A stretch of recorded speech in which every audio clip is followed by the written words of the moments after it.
मां जी, देखिए मैं आप सबके लिए क्या लेकर आई हूँ। शालिनी ने अपनी सास उमा जी से कहा। शालिनी सास, ससुर, पति, नंद जेठ सबके लिए महंगे कपड़े लेकर आई थी सिवाय जेठानी रमा के। शाम को किचन में रमा को जाते देखकर शालिनी ने कहा, भाभी सुनिए ना, ये लीजिए जेठ जी और बच्चों के लिए नया टैबलेट लेकर आई थी। उद्धरण चिन्ह। रमा ने कहा, शालिनी एक बात तुम्हें मैंने पहले भी समझाया था और आज फिर कह रही हूँ, इतने महंगे गिफ्ट हर महीने लाने की क्या जरूरत है। पैसों की बचत भी करना सीखो। आज की बचत ही कल हमारे काम आती है। तुम पूरी तनख्वाह क्यों खर्च कर देती हो? पूरी एक महीने की मेहनत के बाद ये पैसे आते हैं और तुम खर्च में एक पल भी नहीं लगाती।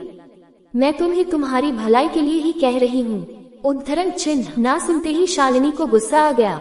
उसने कहा, भाभी, मुझे पता था कि आप अपना लेक्चर जरूर देंगी, इसलिए मैं आपके लिए कुछ नहीं लाई, न आगे से लेकर आऊंगी। दरअसल आप ये सब मेरी भलाई के लिए नहीं, अपनी जलन में कह रही हैं। आपको जलन होती है कि मैं आपसे ज्यादा कमाती हूँ। आप सबके लिए इतने महंगे गिफ्ट ला ही नहीं सकती, क्योंकि इसके लिए बड़ा दिल चाहिए, जो आपके पास तो बिल्कुल भी नहीं। आप एक मिडिल क्लास कंजूस औरत हैं। ये सब सुनकर रमा की आंखों में आंसू आ गए। वो अपने कमरे में जाने लगी, तभी उमा जी ने कहा, रुको रमा, शालिनी, बड़ों से बात करने का ये तरीका तुम्हें सिखाया गया है। रमा ने तुम्हारी भलाई के लिए तुम्हें बचत करने के लिए कहा और तुम उसको जलन और कंजूसी का नाम दे रही हो।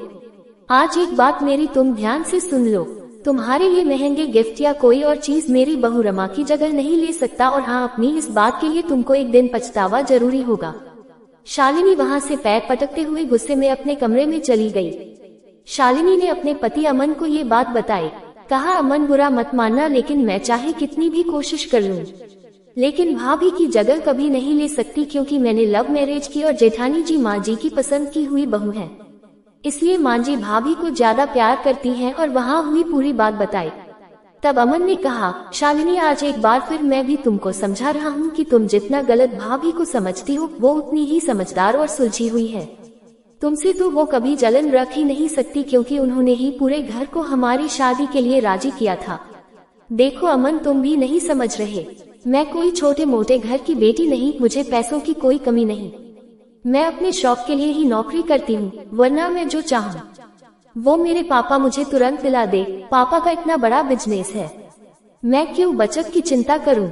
शालिनी ने कहा। अगले दिन रविवार को शालिनी दोस्तों के साथ घूमने जा रही थी।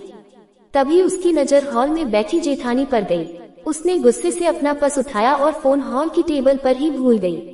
रमा ने आवाज देनी चाहिए तो उमा जी ने रोक लिया। कहा, जाने दो, वैसे भी एक फोन है उसके पास, अभी आवाज दोगी तो बेकार में नाराजगी झेलनी पड़ेगी। उद्धरण चिन्ह। रमा ने हम कहते हुए जैसे ही फोन रखा, देखा तो शालिनी के फोन पर उसके भाई का फोन आ रहा था। रमा ने फोन उठाकर बोलना चाहा कि तभी उसने बिना आवाज सुने रोते हुए बताया कि दीदी जल्दी अस्पताल आ जाओ, पापा को अस्पताल लेकर जा रहे हैं। कहते हुए फोन रख दिया। रमा के साथ पूरा परिवार अस्पताल पहुंचा। वहां जाकर पता चला कि उनके पार्टनर ने उन्हें धोखा दे दिया और धोखे से सब कुछ अपने नाम कर लिया।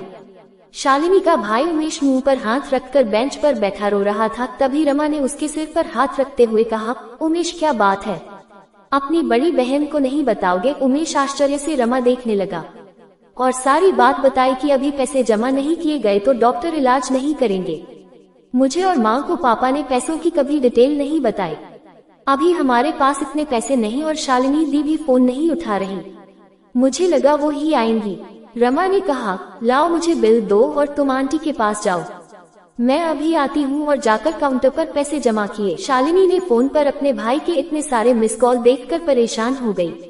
तभी उसको उमेश का मैसेज रिसीव हुआ, जिसमें उसने लिखा था, दीदी पापा की हार्ट सर्जरी हो रही है, अर्जेंट पैसे चाहिए, और उसने उस मैसेज में पूरी बात लिख के बताई। शालिनी भागती हुई अस्पताल पहुंची। तब तक ऑपरेशन हो चुका था। वहां सिर्फ अमन और उमेश मौजूद थे। शालिनी रोए जा रही थी। तब अमन ने कहा, शालिनी घर चलो, अभी पापा को ICU में रखा है, अब कल सुबह ही मिलना हो पाएगा। शालिनी ने अमन से कहा, अमन, मुझे उमेश से 1 मिनट कुछ बात करनी है। हाँ ठीक है, करके आ जाओ, मैं कार में बैठा हूँ। उद्धरण चिन्ह। शालिनी ने उमेश से कहा, उमेश, तूने पैसों का इंतजाम कहाँ से किया? क्या अमन से लिया या मेरे ससुराल वालों से? उनको तूने सारी बातें बता दी क्या? शालिनी मन ही मन सोच रही थी कि अब उसको हमेशा ताने सुनने पड़ेंगे और इनके पास होंगी तो भी ये लोग मदद नहीं करेंगे। सासू माँ ने पहले ही कह दिया था। तब उमेश ने कहा, नहीं दीदी, सिर्फ रमा दी को सारी बात पता है और उन्होंने ही अस्पताल के पैसे दिए बिना किसी को बताए। दीदी वो तो बहुत अच्छी है, डॉक्टर से बात की और बिना किसी शोरगुल के मदद भी की। अगर आज वो ना होती तो ना जाने क्या होता। वो तो माँ को भी अपने साथ घर पर लेकर गई हैं। शालिनी सन हो गई सुन के कि जिस जेठानी की इज्जत उसने कभी नहीं किया, आज उन्होंने उसके लिए इतना कुछ किया। घर पहुंचकर उसने देखा कि रमा उसकी माँ का सिर दबा रही थी। शालिनी माँ के गले लग गई। तब रमा ने शालिनी से इशारे में ना रोने की अपील की। शालिनी अपने आंसू को रोकते हुए बोली, माँ मैं चेंज करके आती हूँ। शालिनी ने अमन से कहा, अमन जरा भाभी को कमरे में भेजना। रमा कमरे में आते ही बोली, शालिनी मैंने तुम्हें रोने से इसलिए रोका क्योंकि आंटी जी भी कब से रो रही थी और उनका सिर दर्द होने लगा था। वो घर पर अकेली रहती तो ज्यादा सोचती, इसलिए यहाँ लेती आई कि हम सब के बीच उनको अच्छा लगेगा। तुमको बुरा लगा हो तो